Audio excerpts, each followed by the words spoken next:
असुर लोग परेशान कर रहे हैं, हमारे यज्ञ को पूरा नहीं होने देते।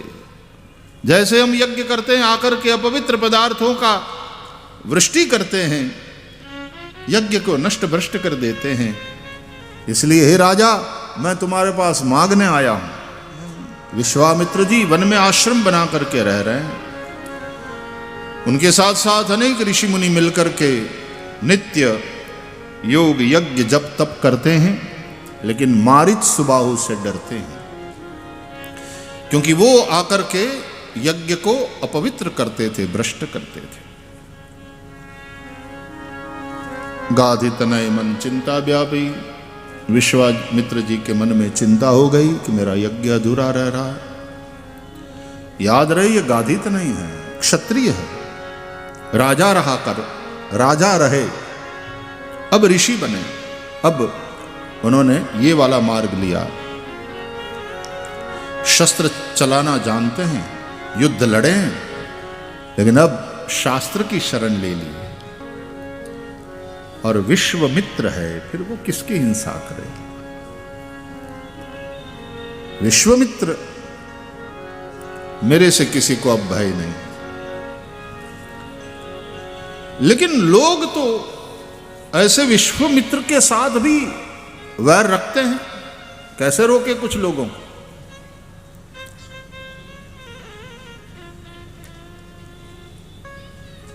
जंगल के रास्ते से एक आदमी जा रहा था, तो दो चार आदमी बैठे थे, उन्होंने उस आदमी को रोका कि भैया इस रास्ते से मत जाओ। क्यों? बोले आगे आगे शेर है, बब्बर शेर है, खतरा, शेर हमला बोल सकता, मार सकता, मत जाओ। तो इसने कहा मैंने शेर का क्या बिगाड़ा है, मैंने शेर को कोई नुकसान नहीं पहुंचाना है, मैंने उसका कुछ बिगाड़ा नहीं है, मेरी तो सभी के प्रति सद्भाव वाली स्थिति है, वो मुझे क्यों मारेगा, वो मेरा क्या बिगाड़ेगा। लोगों ने कहा ये समझ तेरी है, शेर ये नहीं समझता।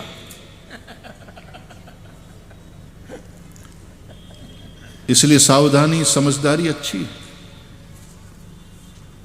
तो विश्वामित्र, लेकिन सब लोग वो सबके मित्र हैं, लेकिन कई लोग हैं वो मित्र नहीं, वो शत्रु बनते हैं।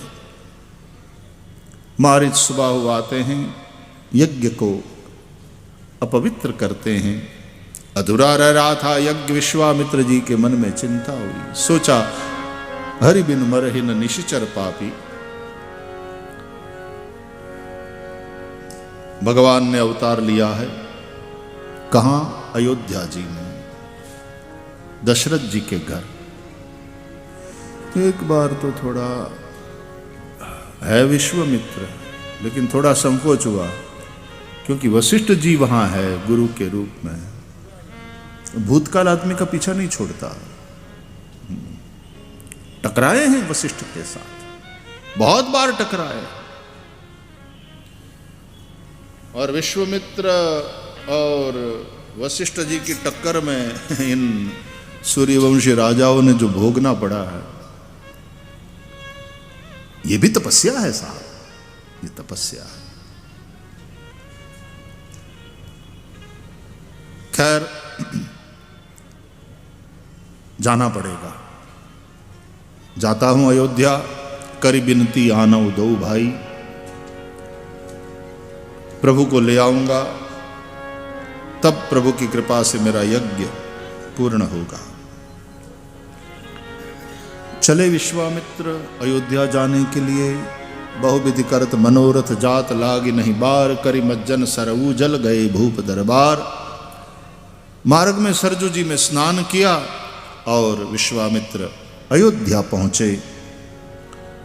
दशरथ जी को समाचार मिला, मुनि ब्राह्मण साधारणतया वेदज्ञ यज्ञ इत्यादि करने वाले वो ऋषि कहलाते थे, बाकी सब मुनि। दशरथ जी ने जब सुना तो ब्राह्मणों के समाज को साथ लेकर के स्वागत करने के लिए बाहर आए, दंडवत किया, विश्वामित्र जी के चरणों में ससम्मान नगर में ले आए, अपने राजमहल में ले आए अपने आसन पर विराजमान किया। ये राजा महाराजाओं की परंपरा, एक दीनता और ये एक विचारधारा रही कि ये सब हकीकत में है तो आपका, हम तो आपके प्रतिनिधि के रूप में शासन चला रहे हैं, ऋषियों की आज्ञा में रह करके। काशी के राजा काशी में नहीं रहते, काशी के बाहर, गंगा के उस पार। क्यों? बोले काशी तो भोले बाबा की है, हम तो उनके प्रतिनिधि हैं। उज्जैन के राजा उज्जैन में नहीं रहते, बाहर। उज्जैन के राजा तो महाकाल है। ये परंपरा, ये विश्वास, ये विचारधारा बड़ी अद्भुत। कहां तो सत्ता के लिए भाई भाई का खून करे, बाप को मार डाले, कहां तो ये स्थिति और कहां ये वाली स्थिति। इवन श्री भरत जी को राजगादी मिली है, तथापि उन्होंने नहीं लिया और 14 वर्ष श्री राम के प्रतिनिधि के रूप में उन्होंने राजकाज की जिम्मेदारी संभाली। इसलिए रामायण का गायन होता है भाई, इसलिए भजते हैं, इसलिए इनकी भक्ति करते हैं। ये चरित्र की पूजा है। जैसा कल हमने एक एक चरित्र ऐसा है रामचरितमानस का, चरण प्रक्षालन किया, बार बार प्रसन्नता व्यक्त करी, आप पधारे, भोजन कराया, फिर चारों भाइयों को मुनि के चरणों में रखा, प्रणाम कराया। चारों ने प्रणाम किया और जब राम उठे प्रणाम करके, विश्वामित्र जी की दृष्टि गई राम जी के मुखारविंद पर। दर्शन करते ही एक न समझ में आए ऐसा आकर्षण हुआ। सोचा कुछ तो है, कुछ है। क्योंकि विश्वामित्र महामुनि ज्ञानी हैं, तो ज्ञानी तो सोचेगा कि भाई सुना तो है कि भगवान का अवतार हुआ है, लेकिन पता चले तो फिर, अनुभव होए तो फिर माने, जाने माने, अनुभव तो होए। तो जब दर्शन से एक आकर्षण हुआ तो विश्वामित्र जी ने सोचा कि कुछ तो है, कुछ तो है। लेकिन 100 में से 25% अंक दिए, 25 नंबर दिए दर्शन में आकर्षण। दृष्टि वहां पर थी, तब अचानक दशरथ जी के वचन सुनाई पड़े कि केहि आगमन, केहि कारण आगमन तुम्हारा। महाराज कहिए क्या आज्ञा है, क्यों आना हुआ, हमारे लिए आदेश। तो राम जी के मुखारविंद से दृष्टि हटाई नहीं तो चकोर की भांति रामचंद्र मुखचंद्र का दर्शन कर रहे थे। दशरथ जी को जवाब दिया, असुर समूह सता वही मोही, मैं जाचन आयव नृप्तो ही। असुर लोग परेशान कर रहे हैं, हमारे यज्ञ को पूरा नहीं होने देते। जैसे हम यज्ञ करते हैं, आकर के अपवित्र पदार्थों का वृष्टि करते हैं, यज्ञ को नष्ट भ्रष्ट कर देते हैं। इसलिए हे राजा, मैं तुम्हारे पास मांगने आया हूं।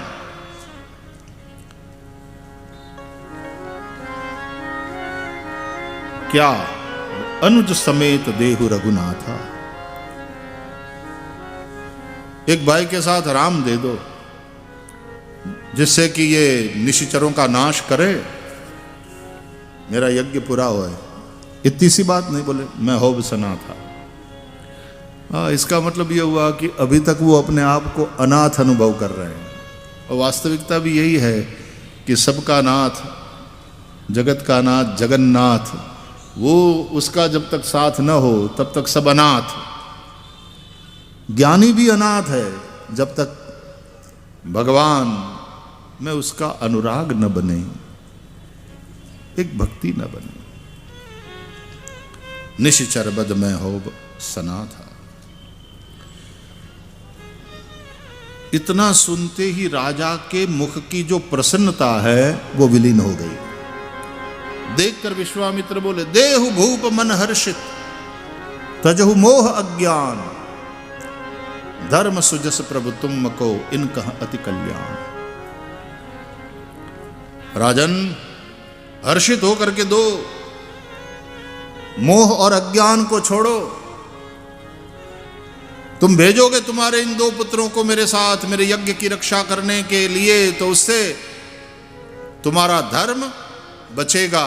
क्षत्रिय हो, राजा हो, क्षत्रियों का, राजा का ये कर्तव्य है, धरती की रक्षा, धर्म की रक्षा, और ये करने से उनका यश बढ़ता है। धर्म सुजस प्रभु तुम को और इनका अति कल्याण, इन दोनों का कल्याण होगा। सुनि राजा अति अप्रिय वाणी, हृदय कंप मुख दुति कुमलानी। इस अप्रिय वाणी को सुनकर के दशरथ जी की प्रसन्नता चली गई। बोले, महाराज चौथे पन पायौ सुतचारी, पिछली आयु में जाकर के ये 4 पुत्र हुए हैं। मांग रहे हो आप, हे विप्र, आप सोच समझ करके नहीं बोल रहे हैं। विप्र वचन नहीं कहो बिचारी। पहले मांगने के लिए बोलना किसी को, और ये तैयारी दिखलाना कि कहु सो करतन लावउ बारा, और अगला जब मांगे तो ये बोल देना सोच समझकर आपने नहीं मांगा। ये बातें मेल नहीं खाती। तो फिर पहले से कोरे चेक पर क्यों दस्तखत किया? आदमी कभी कभी एक आया, हम देना चाहते हैं, आप अच्छा काम कर रहे हैं, हम देना चाहते हैं। तो खुश हो गए संस्था वाले। तो कहो कितना आंकड़ा लिखे? बोले आप तो प्रेम से जो भी, नहीं फिर भी कहो। बोले कुछ 2 कमरे बनाने हैं, 10 लाख रुपया। 10 लाख? 10 ओके, 10 लाख। संस्था का नाम लिखो। नाम लिखा, 10 लाख का आंकड़ा, अंक में ₹10 लाख ओनली। तारीख क्रॉस करके चेक दिया। गदगद हो गए कार्यकर्ता तो, कि हम सोच रहे थे कि 10 लाख रुपया बनाने के लिए फंड रेजिंग किस तरह से करेंगे, और देखो हनुमान जी की कृपा, एक ही दाता आया 10 लाख का चेक दे करके। बोले हम आपका सम्मान करना चाहेंगे। बोले नहीं कुछ नहीं, हम बस, हमारा तो कर्तव्य है, हम समय समय पे देते रहते हैं। लोग छोड़ने गए, उनका कुछ कॉन्टेक्ट नंबर वगैरह ले लिया। दूसरे दिन बैंक में जमा कराने गए जब चेक, तो पता चला दस्तखत ही नहीं है। बाकी सब लिखा था, नीचे साइन नहीं करी थी, नाम नहीं लिखा था, दस्तखत नहीं की। बोले जल्दबाजी में वो भी भूल गए, और जल्दबाजी में और खुशी में हम लोगों ने भी नहीं देखा। तो दूसरे दिन फिर उसके घर गए और बोले कि आपने चेक दिया है? हम जमा कराने गए तो हम तब पता चला, अब शायद दस्तखत करना भूल गए हैं, साइन नहीं है, तो हम कब आवे आपका साइन ले? बोले नहीं हम भूल नहीं गए, हम करते ही नहीं है, हम नाम कहीं चाहते ही नहीं है, बस ऐसे ही बेनाम।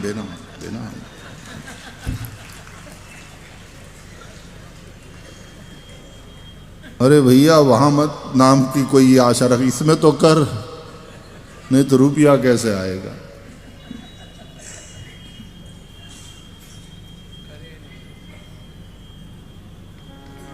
पहले बोल देना कि जो कहो, आदेश करो, तुरंत पालन किया जाएगा। और फिर कह देना विप्र वचन नहीं कहो बिचारी। लेकिन ये दशरथ जी नहीं बोल रहे हैं, दशरथ जी का राम प्रेम बोल रहा। कंजूसी की बात नहीं, राजा है दशरथ जी, कहते हैं मांगहु भूमि धेनु धन कोसा। आप भूमि मांगिए, गाय मांगिए, आप ऋषि है, मुनि है, आश्रम बनाना चाहते हैं या तो बढ़ाना चाहते हैं और भूमि की जरूरत है, दे देते। माँ गौ भूमि, आश्रम के लिए गायों की जरूरत है, पूरी गौशाला बना देंगे।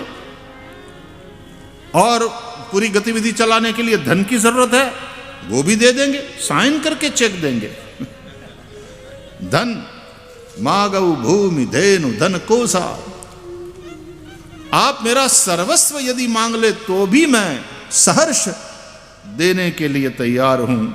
और महाराज, देह प्राण से प्रिय कुछ भी नहीं है, लेकिन यदि वो मांगे तो वो भी देने के लिए मैं तैयार हूं। लेकिन बात आपको बता दूं, चारों पुत्र मुझे प्राण के समान प्यारे हैं, लेकिन राम देत नहीं बनई गुसाई, राम नहीं दूंगा। बोलो, रघुवंश के राजा ने पहले ऋषि मुनि से मांगने के लिए कहा और अगले ने मांगा तो स्पष्ट ना कह दिया। तो विश्वामित्र जी ने वशिष्ठ जी की ओर देखा। समझदार को इशारा काफी होता है। मानो कह रहे हो, ये रघुवंश जहां कहा जाता है प्राण जाहु बरु बचन न जाई, पहले बोले कि जो कहो तुरंत आज्ञा का पालन होगा, और अब इनकार कर रहे हैं। तब वशिष्ठ बहुविधि समझावा, तब वशिष्ठ जी ने बहुविधि समझाया। क्या समझाया ये रामचरितमानस में नहीं लिखा है। मानस के विद्वान, मानस के चिंतक कहते हैं कि वशिष्ठ जी ने दशरथ जी से कहा, क्या अवधेश क्या कर रहे हैं आप। समीप गए और कहा,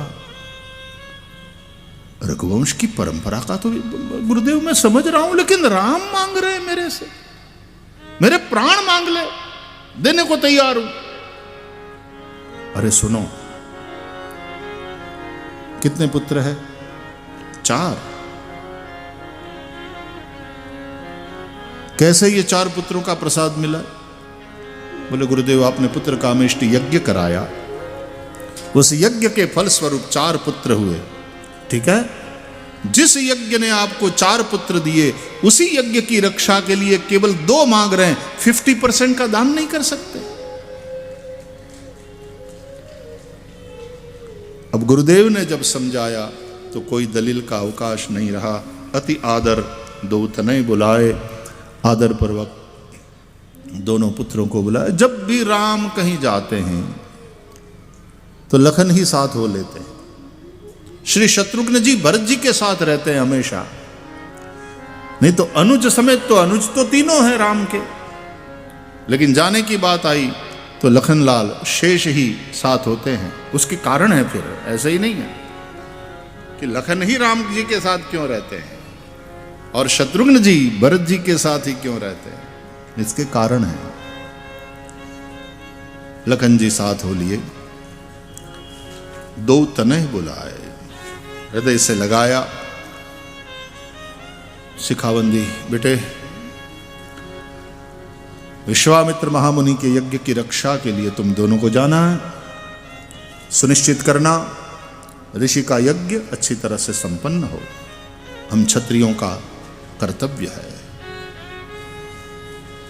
वैसे देखा जाए तो महामुनि को यहां तक आना पड़ा, एक चक्कर लगाना पड़ा। यही राजा क्षत्रिय के रूप में हमारे लिए तो थोड़ी लज्जा की बात है।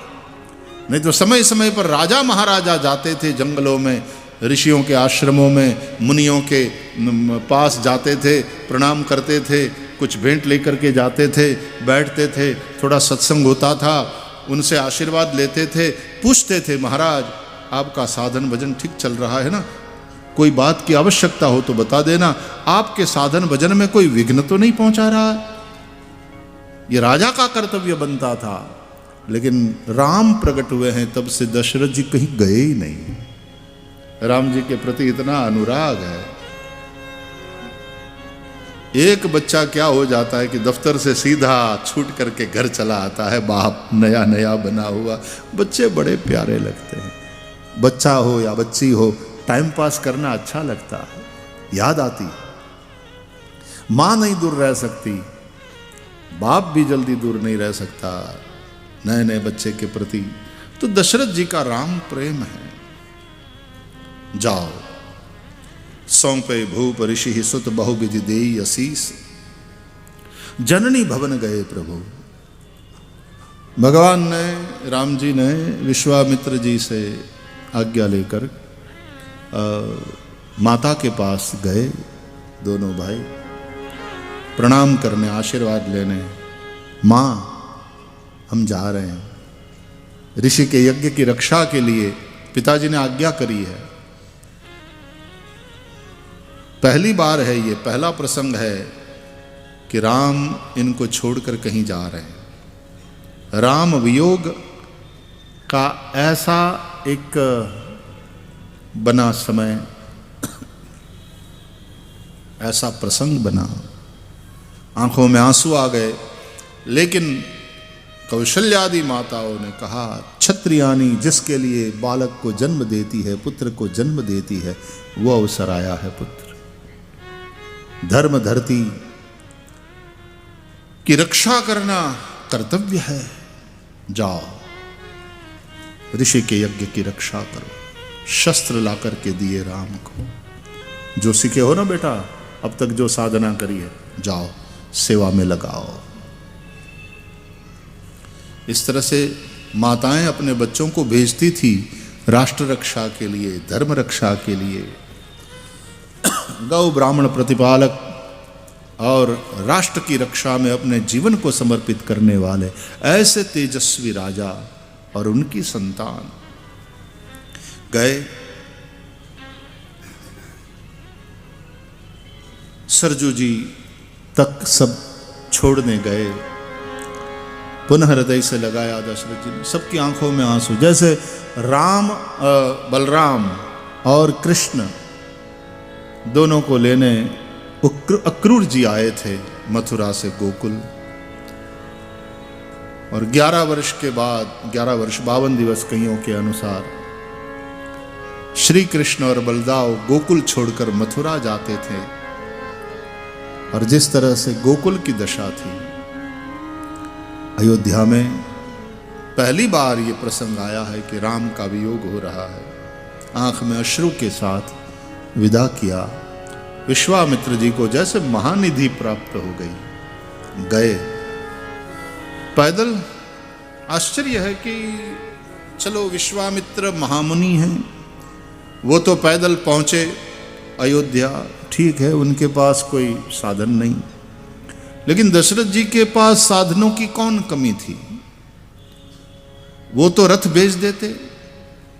अपने गुरुजी बिना कुछ बताए अचानक से बस में ट्रैवल करके घर पर आ जाए और हम लोग धन्य धन्य हो जाए। गुरुदेव आप पधारो पधारो, धन घड़ी धन भाग, आप कैसे आए? बोले अभी बस में उतर। अरे गुरुदेव आप फोन कर देते, गाड़ी आ जाती आपको लेने। बोले नहीं, फिर हम बस का समय था, बैठ गए, चले आए। बस अब कहीं बाहर गए थे हम, अब आश्रम जा रहे हैं, तो सोचा कि जरा भिक्षा लेकर के फिर जाएंगे। धन घड़ी गुरुदेव आप ही का स्थान है, आप ही का घर है। हम लोगों के यहाँ तो गृहस्थों के मन में ये भाव रहता है साधु संतों के प्रति। और जब वो महापुरुष चलने लग जाए आशीर्वाद दे करके कि अब चलो फिर शाम को 5 बजे की बस है, तो उस बस कोच से मैं, अरे गुरुजी क्या बात कर रहे हैं, आप भले ही बस से आ गए, अब गाड़ी आपको छोड़ने जाएगी आश्रम तक। तो विश्वामित्र जी तो चले आए पैदल, ठीक है, अब विश्वामित्र जी के साथ 2 राजकुमार भी जा रहे हैं। अब तो रथ भेज देते, लेकिन न विश्वामित्र रथ में आए, न दशरथ जी ने रथ भेजा। एक अर्थ में पैदल आए हैं और पैदल गए हैं। लेकिन रामचरितमानस के आधार पर, रामचरितमानस के मनीषियों ने जो भाव प्रकट किया है चौपाइयों के आधार पर, कहते हैं न विश्वामित्र बिना रथ के आए हैं, न राम लक्ष्मण बिना रथ के गए हैं विश्वामित्र के साथ। विश्वामित्र कौन रथ में आए? बोले बहुविधि करत मनोरथ, जात लागी नहीं बार। मनोरथ, मन रूपी रथ में बैठकर जब निकले आश्रम से अयोध्या जाने के लिए, मनोरथ। जाऊंगा, दर्शन करूंगा, कैसे पहचानूंगा, दशरथ के पास किस तरह से मांगूंगा, मनोरथ। अक्रूर जी निकले थे, चले थे मथुरा से कृष्ण बलदाऊ को लेने कंस के कहने पर, और अक्रूर के मन में भी यही मनोरथ। अक्रूर के पास तो रथ भी था, लेकिन रथ पहुंचता उसके पहले मनोरथ पहुंच गया प्रभु के पास।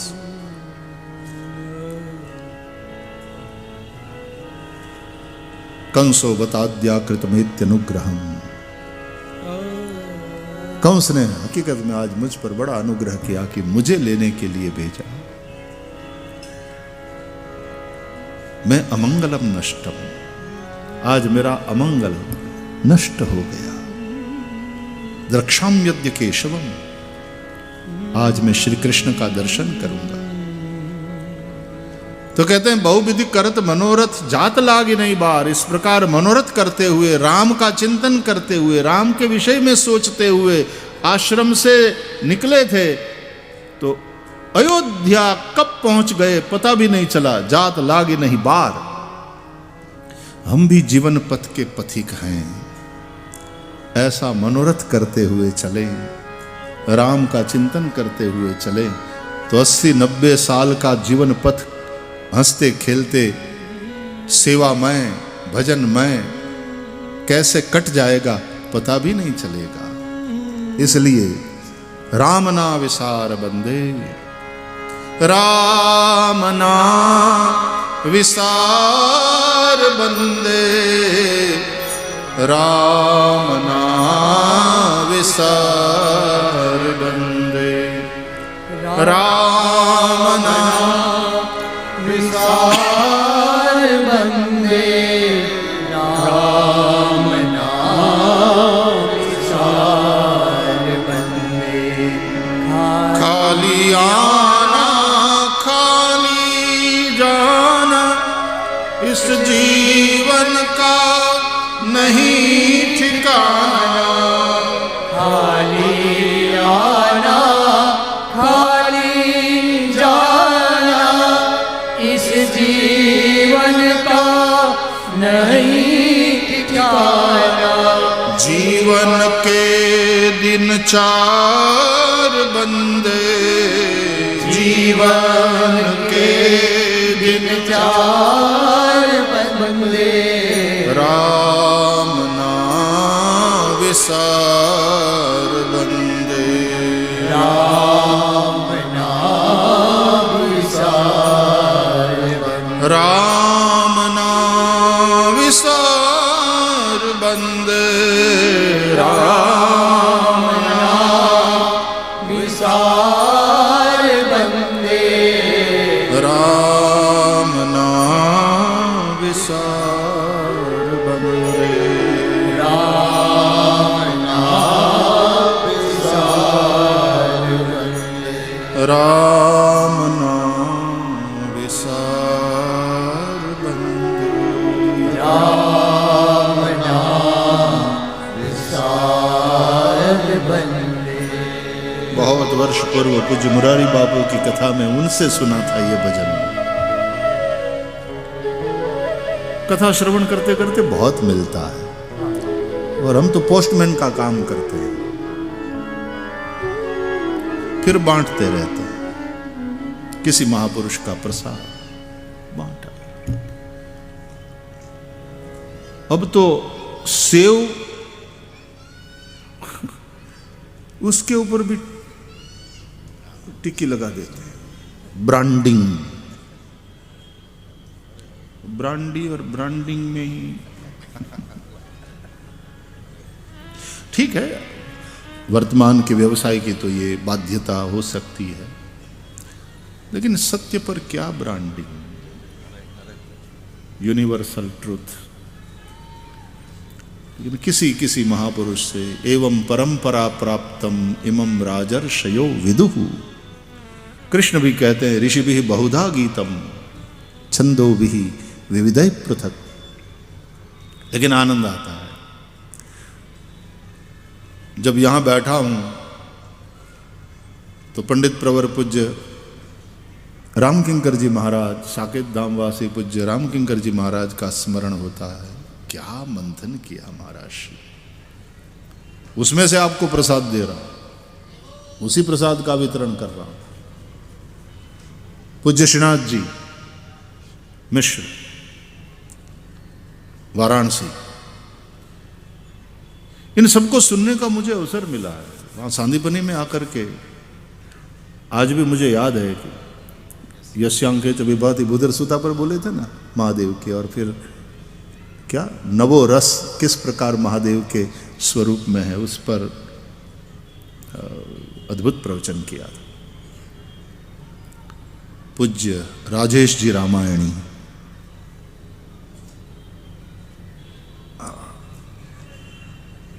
क्या गला, क्या संगीत का ज्ञान, और रामायण की एक एक भावों को, और बीच बीच में वो सात्विक विनोद। उन्होंने भी वहाँ हमारे यहाँ पोरबंदर में सांदीपनी में आकर के राम कथा सुनाया। अनेकानेक महापुरुषों ने कृपा करी। पूज्य मामा जी नारायण दास जी भक्तमाली जी, दो बार आए महाराज मामा जी, 3 बार, 2 बार शायद, अब उनका भी शरीर नहीं रहा। पूज्य गोपालाचार्य जी महाराज अयोध्या जी से, वो बिना संगीत के राम कथा करते थे, लेकिन क्या राम कथा है भगवान, क्या वर्णन करते थे, पूरा एक चित्र बन जाता था। ऐसे ऐसे महापुरुष, ऐसे ऐसे रामायणी, उन सभी महापुरुषों से पाया हुआ जो प्रसाद है उसी का वितरण यहाँ से हो रहा है। मेरा मुझ में कछु नहीं, जो कछु है सो तोर, तेरा तुझको सौंपता क्या लागेगा मोर। पाश्चात्य विचारकों के विचार कुछ, ओशो जैसे महान चिंतक के विचार, सभी विचारों से सहमत होना जरूरी नहीं है किसी के भी, जो स्वतंत्र विचारधारा, लेकिन जहां से मिलता है उसके प्रति हमें कृतज्ञ तो रहना चाहिए। और कभी कभी किसी के विचार हमको विचार करने के लिए प्रेरित करते हैं। पुराने जमाने में वो गाड़ियां आती थी तो इग्निशन वगैरह नहीं, तो हैंडल मारना पड़ता था, है ना, पुरानी मोटर कार को हैंडल मारना पड़ता था और तब इंजन चालू हो जाता था। उस तरह से मुझे तो कई पुस्तकें हैंडल मारने का काम हो, तो फिर विचारधारा शुरू हो जाती है, लेकिन हैंडल मारना पड़ता वो पुराने वाली मोटर गाड़ी। तो एक प्रेरणा मिलती है इन महापुरुषों के पुस्तकों को पढ़ने से, इन महापुरुषों को सुनने से। आप भी सत्संग भी करो और स्वाध्याय भी करो। इसलिए मैं बार बार इन सब महापुरुषों का जिक्र कर रहा हूं, उल्लेख कर रहा हूं। कोई की कोई चीज बहुत किसी को पसंद आ जाए तो कहते हैं वो क्या घड़ी है, वाह, कहां से ली, पूछते हैं ना, तुम बतलाते हैं कि यहां गए थे और वह कितने में मिली, हम भी लेंगे। बस इस तरह से बता रहा हूं। आपको कुछ पसंद आ जाए कि ये तो बहुत अच्छा भाव है, कहां से, बोले यहां से। आप भी पढ़ो, आप भी स्वाध्याय करो, ये सबके लिए अवेलेबल है। और अब तो YouTube वाला जमाना है, तो इन महापुरुषों की वाणी YouTube पर अवेलेबल है। भागवत की बात हो, ब्रह्मलीन पूज्य स्वामी अखंडानंद जी महाराज का स्मरण किए बगैर कैसे रह सकते हैं। पूज्य कृपात्री जी महाराज का स्मरण के बगैर कैसे रह सकते हैं। पूज्य डोंगरे जी महाराज, कितने कितने महापुरुषों के नाम गिना। मैं एक और उल्लेख करूंगा, रामकृष्ण मिशन के स्वामी आत्मानंद जी, रायपुर वाली शाखा में, वहां वाले आश्रम में रहते, क्या वक्ता थे, अद्भुत। उनकी पुस्तकें पढ़ो।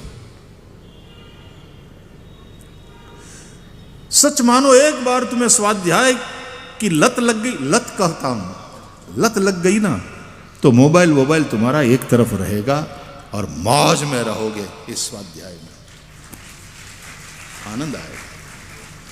इतना कुछ है हमारे महापुरुषों के आशीर्वाद के स्वरूप, उसका लाभ, उसका फायदा उठाओ।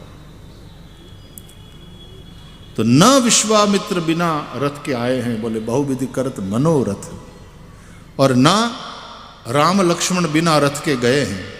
राम लक्ष्मण जिस रथ में गए वो कौन सा रथ, बोले धर्म रथ। आगे चल करके लंका कांड में फिर धर्म रथ का वर्णन राम जी करते हैं, और उस धर्म रथ के दो पहिए, सौरज धीरज तेहि रथ चाका, सत्यशील दृढ़ ध्वजा पताका, शौर्य और धैर्य, ये दो इस धर्म रथ के पहिए हैं।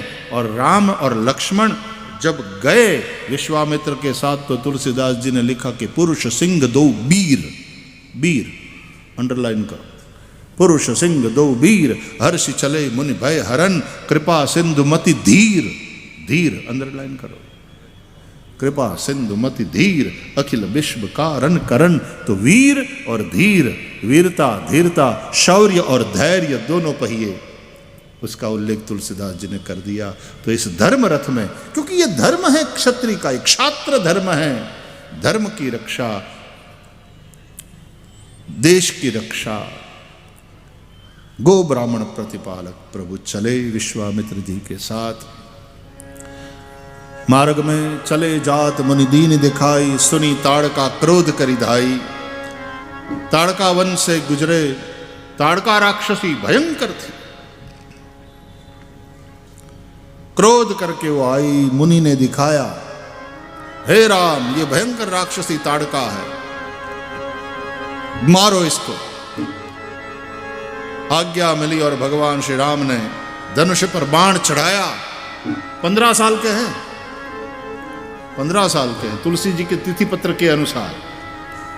धनुष पर बाण चढ़ाया और एक बाण में तो एक ही बाण प्राण हरि लीना, ओ दीन जानिते ही निज पद दीन। एक बाण में ताड़का के प्राण हर लिए प्रभु ने, और उसको दीन समझ करके उसका उद्धार किया। ये शौर्य तो है ही है, ताड़का को मारा, लेकिन केवल मारा नहीं, दीन जानिते ही निज पद दीना, उसका उद्धार किया। तो विश्वामित्र जी फिर अनुराग पूर्वक देखने लगे कि वाह, शौर्य भी है, लेकिन साथ साथ ये कारुण्य, उसका उद्धार किया। तब ऋषि निज नाथ ही जिय चीनी, और विद्या निधि कहूं विद्या दीनी, बलि बला अति बला नाम की विद्या दी, अपने आश्रम में ले आए। आयुध सर्व समर्पिके प्रभु निज आश्रम आनी, कंद मूल फल दिए। रात्रि विश्राम, दूसरे दिन तैयार होकर के स्वयं राम ही गए विश्वामित्र जी के पास। गुरुवर हम तैयार हैं, निर्भय यज्ञ करो तुम जाए। जिस काम के लिए प्रभु आए हैं उसके लिए तत्परता देखो। ये नहीं कि विश्वामित्रादि ऋषि तैयार हो गए और फिर राम जी को बुलाना पड़ा कि भाई दोनों तैयार हो गए हो तो बुलाओ, अब शुरू करें। नहीं, दोनों भाई ही सुबह सुबह तुरंत उठ करके अपने प्रातः कर्म से निवृत्त होकर तुरंत स्वयं उपस्थित हुए और कहा कि मुनिवर हम तैयार हैं, आप निर्भय होकर के यज्ञ करिए, हम खड़े हैं यहां। ऋषि सब मिलकर के यज्ञ करने लगे। जैसे ही यज्ञ का धुआं आकाश में ऊपर उठा, देख करके मारीच सुबाहु दौड़ करके आए। भगवान श्री राम ने जैसे ही यज्ञ को अपवित्र करने आए इन असुरों को देखा, मारीच को देखते ही बाण तो निकाला, कुछ सोचा और फिर बाण का जो फल था वो तोड़ दिया। ओ बेनु फल बान के बेनु फल बान राम ते ही मारा, ओ सत जो जन गा सागर पारा। बिना भर का बाण मारा, मारीच को फेंक दिया उसके घर 100 योजन का समुद्र पार करके लंका में रिटर्न टिकट लेकर नहीं आया था, लेकिन प्रभु ने पहुंचा दिया। सीधा घर की छत पर लैंड हुआ।